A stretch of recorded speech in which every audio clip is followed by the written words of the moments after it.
Hi అండి, నమస్తే. Welcome to Priya kitchen.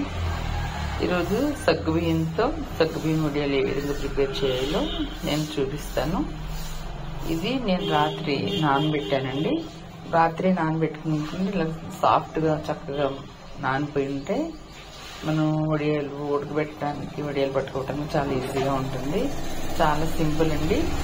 ఇది నేను వీడియోలో ఏ విధంగా ప్రిపేర్ చేయాలో నేను చూపిస్తాను మీకు. బాండి పెట్టి స్టవ్ వెలిగించానండి. ఒక గ్లాస్కి 5 గ్లాసులు వాటర్ అనమాట. 5 గ్లాసెస్ వాటర్ అండి.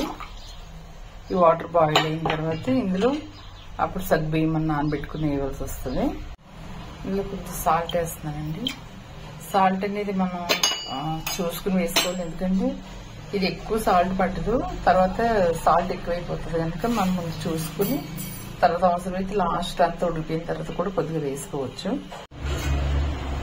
చూడండి, వాటర్ బాయిల్ అవుతుంది.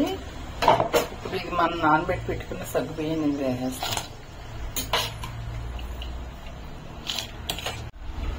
మొత్తం నానబెట్టుకున్న సగ్గుబియ్యం అన్నీ వేస్తాయండి. 1 గ్లాస్ సగ్గుబియ్యం. ఇది చాలా కుక్ అయిపోయి ట్రాన్స్పరెంట్గా వచ్చే వరకు ఉడకబెట్టాలండి దీన్ని. ఇందులో జీలకర్ర ఒకటే వేసుకోవచ్చు, కానీ ఇందులో నేను పెసరపప్పు కూడా వేస్తాను అనమాట. టేస్ట్ బాగుంటుంది. పెసరపప్పు, జీలకర్ర, కొంచెం పచ్చిమిర్చి, కచ్చపిచ్చేదని పచ్చిమిర్చి కూడా వేస్తాను. మీకు చూపిస్తాను వీడియోలో. చూడండి, ఇలా ఉడుకుతున్నాయి. ఇది మనం సగ్గుబియ్యంలో కాకపోయినా దీన్ని మిక్సీ పట్టేసుకుని కూడా ఇలా ఉడకబెట్టేసుకోవచ్చు. అదైతే ఇంకా ఈజీగా అయిపోతుంది. ఇది కొంచెం టైం పడుతుంది. అలా అయినా కూడా బాగుంటాయి. టైం లేని వాళ్ళు ఇలాగా ఉడికే వరకు ఉండకుండా అది మనం పేస్ట్ లాగా మిక్సీ పెట్టేసుకుంటూ కూడా చేసుకోవచ్చు. చాలా ఈజీగా అయిపోతుందండి. చూడండి, సగ్గుబియ్యం ఇలాగా ఉడికినాయి. ఇంకా కొంచెం ఉడకాలన్నమాట. ఇది ఒకటి ట్రాన్స్పరెంట్గా ఉంది, ఒకటి ఉడకలేదు, కానీ మొత్తం అంతా ఈవెన్గా ఉడికిపోవాలి. ఇప్పుడు పెసరపప్పు వేస్తున్నానండి నేను ఇందులో. బాగుంటాయండి ఇలా చేసుకుంటే. పెసరపప్పు కూడా బాగుంటుంది, టేస్ట్ బాగుంటుంది. తర్వాత కొంచెం జీలకర్ర. ఇది పెసరపప్పు పెద్ద ఉడకవసరం లేదు. ఇది హాఫ్ బాయిల్ అయిపోయింది కదండి సగ్గుబియ్యం, దాని తర్వాత వేయాలి. ఇది కుక్ అయ్యేటప్పటికి అది కూడా హాఫ్ పైన బాయిల్ అవుతుంది, సరిపోతుంది. అలాగా పెసరపప్పు హాఫ్ బాయిల్ చాలు. చూడండి, ఇప్పుడు కొంచెం జీలకర్ర చాలు, కొద్దిగా. చూడండి, పెసరపప్పు కూడా చాలా వరకు కుక్ అయిపోయింది. ఇందులో కొంచెం పచ్చిమిర్చి, కచ్చిమిర్చి దంచుకున్న పచ్చిమిర్చి పేస్ట్ వేద్దాం. పచ్చిమిర్చి పేస్ట్ అండి ఇది. మనం కారం ఎంత తినగలిగితే అంత వేసుకోవచ్చు. దీనికి ఇంత లెక్క కొలత ఏమి లేదు.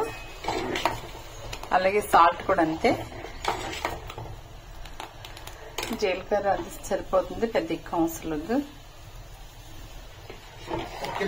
సాల్ట్ సరిపోలేదు నాకు, కొంచెం వేస్తున్నానండి. 1½ స్పూన్ పచ్చిమిర్చి పేస్ట్. చూడండి, అంతా పర్ఫెక్ట్ గా ఉడికిపోయింది. ఇది కొంచెం చల్లారిన తర్వాత మనం వడియాలు పెట్టేసుకోవడమే.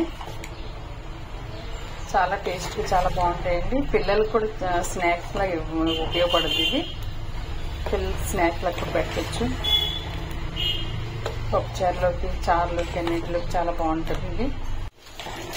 చూడండి, పచ్చిమిర్చి, పెసరపప్పు, జీలకర్ర, ఉప్పు, సగ్గుబియ్యం, ఇంతేనండి. ఈ వడియాలకి అయిపోయిందండి. పర్ఫెక్ట్ గా కుక్ అయిపోయింది. కొంచెం చల్లారిన తర్వాత మనం వడియాలు పట్టేసుకోవడమే. చూడండి, ఇది మొత్తం ఉడికిపోయింది. ఇప్పుడు వడియాలు పెట్టడానికి వచ్చామండి పైకి. ఇది క్లాత్ కాదండి, నేను ఇది మైకా కవర్ మీద పెడుతున్నాను. ఇదైతే చక్కగా ఎండిపోయినట్టు ఇలా లేచి వచ్చేస్తాయి. క్లాత్ అయితే మళ్ళీ ఎండిన తర్వాత మళ్ళీ తిరగేసి మళ్ళీ నీళ్లు చిమ్మి తీవాల్సి వస్తుంది. ఆ శ్రమ అవసరం లేకుండా మనం ఇలాంటివి సెలెక్ట్ చేసుకుంటే చక్కగా మనం పెట్టినట్టు ఇలాగ తీయగానే ఇలా వచ్చేస్తాయి అన్నమాట. ఇప్పుడు చిన్నగా చక్కగా ఇలాగ పెట్టుకుంటే సరిపోతుందండి.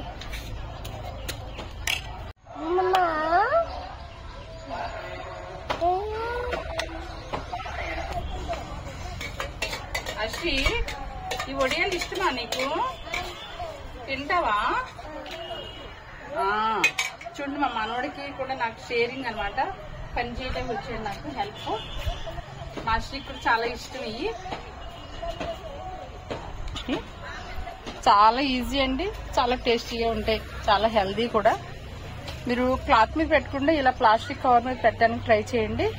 మరి ఈ విధంగా ట్రై చేయండి, పెట్టుకుని తిని ఎంజాయ్ చేయండి.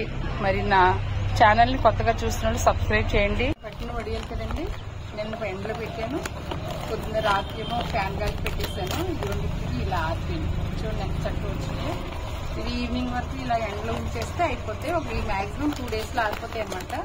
నిన్న పెట్టాను, ఈ రోజుకి ఇలా అయిపోయినాయి. రేపు పొద్దున్న ఒకసారి ఎండలో పెట్టేసుకుని మనం ఇంకా స్టోర్ చేసేసుకుంటే సరిపోదు. 1 year అంతా కూడా ఇలా ఉంటుందండి. 1 year అంతా కూడా పాడవకుండా చక్కగా ఉంటాయి. ఈ పెసరపప్పు వేసి చేసిన వడియాలు అనమాట.